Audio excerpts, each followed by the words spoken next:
मुअज़्ज़िज़ वालिदैन, असातिज़ा किराम और प्यारे बच्चों, अस्सलाम वालेकुम।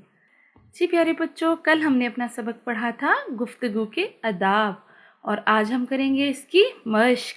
तो हम वक्त को ज़ाया किए बग़ैर अपना सबक शुरू करते हैं। गुफ्तगू के आदाब की मश्क में हमारे पास है तफ़हीम। तफ़हीम में शामिल है सवाल नंबर 1, दर्जा ज़ैल सवालों के जवाब दें। हिस्सा अलिफ में है गुफ्तगू का क्या मतलब है। तो प्यारे बच्चों, आपको पता है गुफ्तगू का क्या मतलब है? गुफ्तगू का मतलब है बातचीत। क्या मतलब है? बातचीत। अच्छा प्यारे बच्चों, सवाल बे में है गुफ्तगू के आदाब के क्या मानी है। हमने ये सब कुछ सबक में कल पढ़ा था, इसलिए हमें इसका जवाब देना बिल्कुल भी मुश्किल नहीं होगा। तो हम देखते हैं कि गुफ्तगू के आदाब के क्या मानी है। तो इसका जवाब है, गुफ्तगू के आदाब से मुराद है अच्छे अंदाज में बात करना। सवाल जीम में शामिल है, बड़ों से गुफ्तगू कैसे की जाती है। तो इसका जवाब भी हमारी किताब में, हमारे सबक में शामिल है। तो हम अपने सबक से भी देख सकते हैं और वैसे तो हमें कल का याद ही होगा। हम देखते हैं कि बड़ों से गुफ्तगू कैसे की जाती है। तो इसके जवाब में शामिल है, बड़ों से गुफ्तगू धीमे लहजे से और तमीज़ वाले, सलीके वाले लहजे में की जाए। क्या प्यारे बच्चों, अब सवाल दाल में है, क्या हमें दूसरों की बात काटनी चाहिए। तो इसका क्या मतलब है? क्या आपको दूसरों की बात काटनी चाहिए? जी नहीं। इसका जवाब है जी नहीं, हमें दूसरों की बात नहीं काटनी चाहिए। आगे हमारे पास सवाल नंबर 2 में शामिल है, दुरुस्त और गलत जुमलों की निशानदेही करें। तो दुरुस्त जुमला कौन सा है? आप इसको दुरुस्त वाले में दुरुस्त का निशान लगाएंगे और गलत वाले में गलत का निशान लगाएंगे।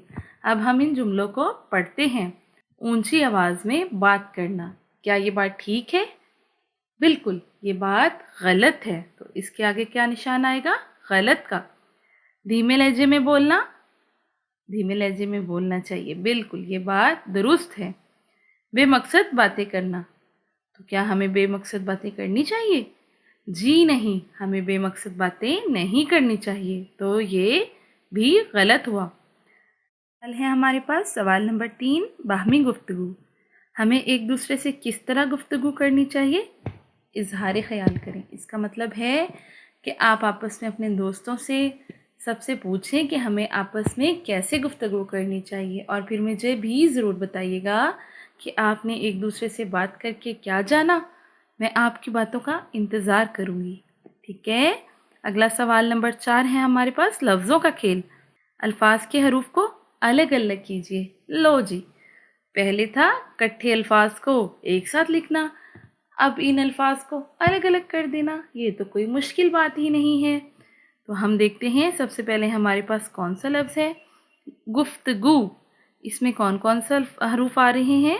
गा, फे, ते, गा, वाव। तो गुफ्तगू में कौन कौन से हरूफ आ रहे हैं?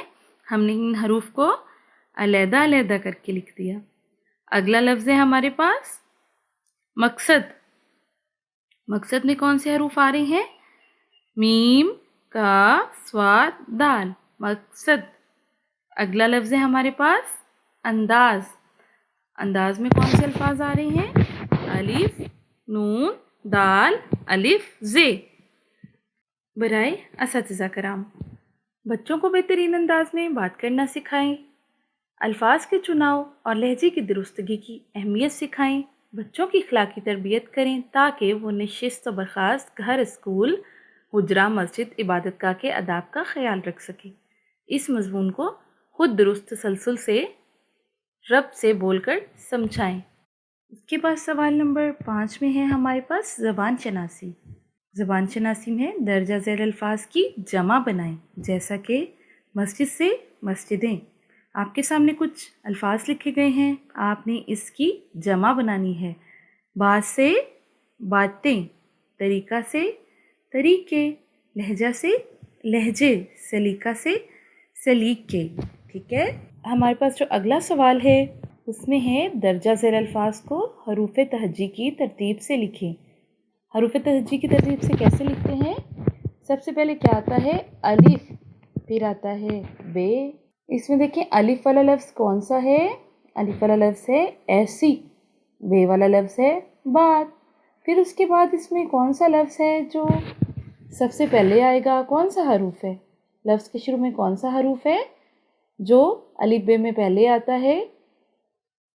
खे। तो खे से क्या बनता है? ख़त्म।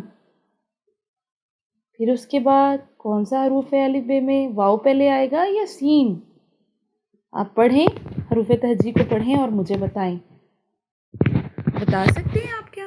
जी बिल्कुल, अगला जो हरूफ है वो है सीन।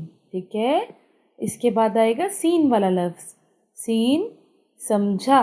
ठीक है, हरूफ तहजी के लिहाज से बाद में फिर आएगा सीन और आखिर में आएगा वक्त। समझ लगी हरूफ तहजी की? अब हम करेंगे सवाल नंबर 7। सवाल नंबर 7 में है पढ़ना। इस सबक को दुरुस्त तलफ़्फ़ुज़ और रवानी से पढ़ें और इन मुश्किल अल्फाज की इमला लिखें। ठीक है, इस सबक के कौन से मुश्किल अल्फाज हैं? आपको कौन से मुश्किल अल्फाज लगते हैं? चलिए हम देख के मिल के पढ़ते हैं और इनको ढूंढते हैं और फिर उनकी इमला करते हैं। में गुफ्तगू। ठीक है, गुफ्तगू लिख के दिखाएं आप मुझे। गुफ्तगू, अंदाज, इंतज़ार, धीमे, बेतकल्लुफ़ी, असातिज़ा, बड़ों, गौर, सलीका और कौन से लफ्ज़ हैं जो आपको लगता है कि मुश्किल है और हमें इसकी इमला करनी चाहिए? ठहर। इन सब लफ्ज़ों को आपने लिखना है, इसकी इमला करनी है। ठीक है प्यारे बच्चों, अगला सवाल भी सवाल नंबर 7 में ही शामिल है तख्लीकी लिखाई। तख्लीकी लिखाई में है ज़ेर, ज़बर और पेश वाले अल्फाज। इसमें से ज़ेर वाले अलहदा, ज़बर वाले अलहदा और पेश वाले अल्फाज को अलहदा लिखा गया है। ये आपने बस पढ़ना है और इनको जहन में रखना है। अब हम आते हैं सवाल नंबर 8 की तरफ। सवाल नंबर 8 में हमें एक कॉलम दिया गया है जिसमें हमें ज़ेर, ज़बर और पेश वाले दो अल्फाज लिखने हैं। देखें, जो अभी हमने ऊपर ज़ेर, ज़बर और पेश वाले अल्फाज को पढ़ा था वही अल्फाज हमारे यहाँ काम आएंगे और हम ज़ेर, ज़बर और पेश वाले दो अल्फाज लिखेंगे। सबसे पहले हम देखते हैं ज़ेर वाले में कौन से लफ्ज़ थे? अलिफ ज़ेर सीन इस। ठीक है, अलिफ ज़ेर नून इन। ज़बर वाले कौन से थे? अलिफ ज़बर बे अब, दाल ज़बर सीन दस। पेश वाले कौन से थे? अलिफ पेश सीन उस, अलिफ पेश नून उन। ठीक है, अगला सवाल है हमारे पास सरगर्मी। अब आप मुझे ये बताएं, चंद जुमलों के ज़रिए बताइए कि बड़ों से किस तरह गुफ्तगू करनी चाहिए। आप सब मुझे एक एक जुमला बताएं कि बड़ों से हमें किस तरह गुफ्तगू करनी चाहिए।